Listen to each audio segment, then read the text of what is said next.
Bonjour à tous, on se retrouve pour une nouvelle vidéo pour le site abctarot.fr. On va continuer sur la même lancée que les vidéos précédentes, à savoir découvrir une nouvelle forme de tirage, donc le tirage pyramidal ou le tirage en forme de pyramide. Donc on va voir ensemble comment il fonctionne, comment l'utiliser et voir les avantages et les inconvénients de celui-ci. Alors pourquoi le nom de tirage en pyramide? Tout simplement à cause de la disposition des cartes. Lorsqu'on va les disposer devant soi, on va voir que ça forme un triangle, donc l'association avec la pyramide est très facile à faire et extrêmement visuelle. Donc c'est un tirage qui va permettre de répondre à une question précise. Cela s'adresse à n'importe quel domaine d'activité, il n'y a pas de restriction de ce côté-là, mais ça ne va pas définir un chemin de vie général. Donc l'intérêt, c'est de le coupler par exemple avec le tirage en croix, qui va nous donner un aspect général du chemin de vie, et ensuite utiliser par exemple le tirage en pyramide pour pouvoir justement répondre à une interrogation de manière plus précise. Donc comme pour les autres tirages, on va définir une question précise, que ce soit dans un domaine d'activité particulier, que ce soit le domaine professionnel, sentimental, relationnel, peu importe, vous pouvez utiliser n'importe quel domaine. Le tout, c'est de se concentrer sur la question, de l'écrire sur un bout de papier ou bien de la formuler à voix haute. Une fois que c'est fait, on va brasser le jeu de cartes et au préalable, on a gardé uniquement les 22 arcades majeures du tarot de Marseille. Donc ça suffit amplement, pas besoin pour cette forme de pyramide que l'on va utiliser, la forme la plus simple, d'utiliser les arcades mineures. Donc on brasse les cartes de manière totalement classique comme pour les autres tirages. On coupe le jeu de cartes en deux. Voilà. Ensuite, on va disposer les cartes devant soi. Donc jusqu'ici, vraiment rien de particulier. On retrouve vraiment la même similitude et le même fonctionnement que pour les autres formes de tirage.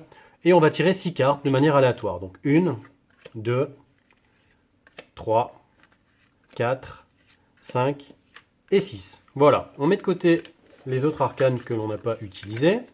Voilà.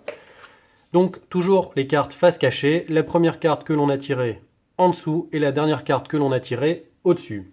Voilà, une fois qu'on a tiré 6 cartes, on va les disposer d'une certaine façon et on va retrouver la forme triangulaire, la forme pyramidale qui donne justement le nom à cette forme de tirage. Donc la première carte que l'on a tirée, celle du dessous, on vient la placer ici. La deuxième carte à sa gauche, la troisième à sa droite, ça définit le premier étage de la pyramide, la quatrième ici, la cinquième ici, donc c'est le deuxième étage de la pyramide, et la dernière carte ici. Donc voilà, on a vraiment une forme caractéristique du triangle. Au niveau de l'interprétation du tirage de cartes, on va voir ensemble que la forme pyramidale respecte une certaine logique. Donc la première rangée, le premier niveau de la pyramide, constitué des cartes numéro 1, 2 et 3, va vous donner des informations sur ce qui est en train de se produire, donc des informations sur le présent. Tout ce qui est en train de se passer ou qui va vraiment se passer de manière imminente va être défini par ces 3 cartes-là.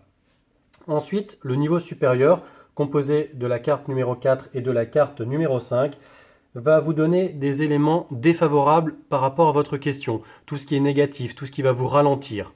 Et enfin, le dernier niveau de la pyramide, la carte numéro 6, c'est une synthèse, donc c'est la carte qui va en quelque sorte regrouper la première et la deuxième rangée pour que vous puissiez connaître vraiment les forces et les faiblesses. Ce qu'il faut savoir, c'est qu'il existe différentes variantes au niveau de la pyramide. Là, c'est vraiment la forme la plus simple, qui est vraiment très efficace, qui s'adresse aussi bien aux débutants qu'aux personnes plus expérimentées. Mais si vous regardez un peu à droite, à gauche, vous allez voir qu'il existe des pyramides avec 28 cartes. Donc dans ce cas-là, la pyramide ne va pas comporter 3 étages comme ici, mais plutôt 7 étages. Et bien évidemment, si la pyramide comporte 28 cartes, les 22 arcades majeures ne vont pas suffire. Donc on va avoir recours aux arcades mineures. Donc cette pyramide va être extrêmement complexe si vous utilisez les 28 cartes. Ça va être difficile à interpréter. L'interprétation se fera de gauche à droite et de bas en haut. Donc si vous commencez, si vous débutez, je ne vous recommande vraiment pas cette forme pyramidale qui est beaucoup trop complexe et beaucoup trop subtile. Concentrez-vous plutôt sur une forme beaucoup plus simple comme je vous ai présenté actuellement, qui fonctionne également très bien. Vous pouvez trouver une autre forme de tirage qu'on appelle le tirage de la pyramide inversée. Donc on va tirer le même nombre de cartes et le principe de fonctionnement à la base reste le même, sauf que la question cette fois-ci doit être orientée sur une relation ou une communication entre deux personnes. Donc vous vous concentrez sur votre question, vous étalez les cartes, vous les mélangez, vous les brassez, vous en tirez 6. Et après, au niveau de la disposition, on va les placer ainsi. Donc la première carte ici, la deuxième, la troisième, ensuite la quatrième, la cinquième et la sixième carte. Donc vous voyez, on retrouve toujours la forme de la pyramide, mais cette fois-ci de manière inversée. Donc la première rangée de la pyramide correspondant aux 3 premières cartes va définir les rapports que vous avez actuellement avec l'autre personne, donc ce que vous êtes en train de vivre actuellement. Mais attention, seule la carte numéro 1 et la carte numéro 3 vous représentent. Les autres cartes vont définir justement votre partenaire. Le deuxième niveau de la pyramide va représenter votre relation sur le futur, mais dans un avenir très proche, c'est-à-dire dans les prochains jours, voire dans les prochaines semaines, mais de manière proche. Le dernier niveau de la pyramide va définir votre relation sur le futur au cours des prochaines semaines ou au cours des prochains mois.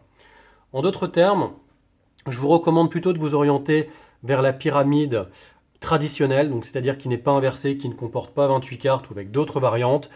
Elle fonctionne très bien, vous utilisez uniquement les arcades majeures, ça vous donne un niveau de précision qui est largement suffisant et ça va permettre de répondre de manière précise à une interrogation que vous avez.